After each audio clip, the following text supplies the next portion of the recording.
the championship? I think the biggest impact is our first game. It fuels our grit. And then you can see naman from the player na talagang on their eyes, makikita mo yung fire. They want to win. And we have a bad start at the first quarter, but the bench step up a lot, and then they provided a lot of energy that very infectious to their teammate, and then we're able to tie the game and get the lead. And from there, so yung energy and intensity namin, naging aggressive sila. And then nakita nila na the chance is still there, although a very slow start. So, yun ang sinasabi ko sa kanila before, the killer instinct. When it comes to end game, so you should not give up. And then that's what happened. And then we keep on reacting on what they are trying to do against us. There are so many combination na ginawa sila, but the players reminded by the coaching staff na what to do. And that's what happened. And if you notice, okay, this is the first time we shoot a lot from the 3 points area. I think 11, 13 out of 24. And never na nagiging double figures yun. I think that's one of the key. Although we're out-rebounded and turnover points, mataas pa rin sa kanila. But, I mean, second chance points. But I think the players don't want to lose the game. Thank you, Coach. Now, Jericho, nabanggit na ni Coach Leo about that Game 1 loss. You personally, how did that light the fire in you? Because every time you come inside the court, iba rin talaga yung the way you play.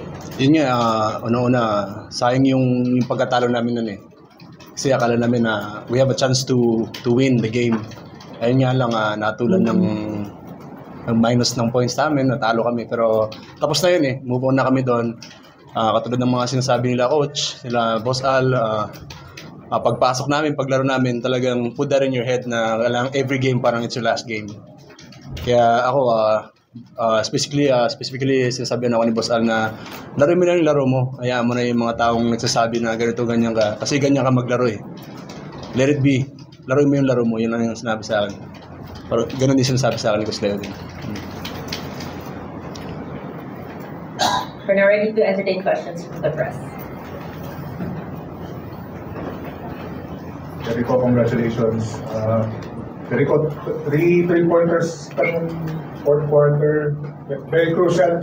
Last 8 minutes yun. How big was that considering you're also playing well in this final series? Well, yun nga, katulad ng mga sinabi ko before, man step up lang ang ginagawa ko eh. Kung pangit yung nilaro or hindi masyadong maganda nilaro ng first group, dito kami ni Don to step up sa second group. So yun lang yung ginagawa namin. Binibigyan din namin ng motivation kasi pag maganda laro namin, pagpasok nila, mas lalong gaganda laro nila eh. So yun. Pero gusto ko rin mag-thank you kay Coach dahil sa tiwala niya binibigay sa akin. Hanggang ngayon, meron pa rin. Diba, Coach? Of course. Tagal lang yung kasama ni Coach. Pagka wala na yun, wala ka na rin dito. Babakasyon na ako yun, uwi na akong guam niya. O ayun, Coach, gusto ko ba nag-dad about Jericho? Jericho Cruz, well, I know him since college. Alam ko yung kanyang tapang, alam ko yung strength, alam ko yung weaknesses niya, and then makikita nyo the right time, the right place, nag-step up siya. And kilala rin niya ako paano ako mag-coach. Ganyan. And then, I'm so happy I have a good relationship with the players, especially from college. And before kasi he's not supposed to be in the PBA. He wants to go back to USA after college. He wants his father to be enlisted in the U.S. Navy, but I told him na you have a potential to be a good PBA player, and that's what happened. And from there, everything's history na niya. Secret lang natin yung Coach. Sinabi mo, secret lang natin yung Oo. Coach, nung lumabang TNT, siya pa na line-up si Chris Ross this time din. Hindi in the fourth quarter, but yung ibang mga role players mo na apart from Cruz, deliver pa din despite yung comeback ng team? Yeah, that is that's my grit na how to decide ako sino play. But I'm so happy with those players dahil confident ako sa kanila because in practice they keep on striving hard to get the opportunity. And if you notice in the last quarter, we don't have a natural point guard. And I know Jericho can handle the ball, and Perez also can handle the ball, as well as Don Trollano. Because I'm just reacting to the move of our opponent. Dahil nag-big lineup sila. Actually, 4 big sila Si Kumbontin, si Roser, at saka si Eram, and then si Optana. Ayun, averaging 6'5" in height. But buti na lang, hindi nila tinake advantage. And it happens na yung mga maliliit namin, yung energy nila, yun ang nag-provide a lot of hustle and points. Dahil makikita mo, yung turnover points namin medyo umakyat naging 22.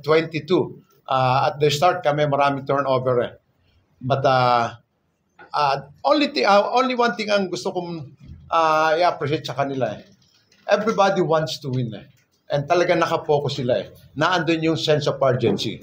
But we don't have to be complacent with the 3-1 score is not safe because it happens a lot of times.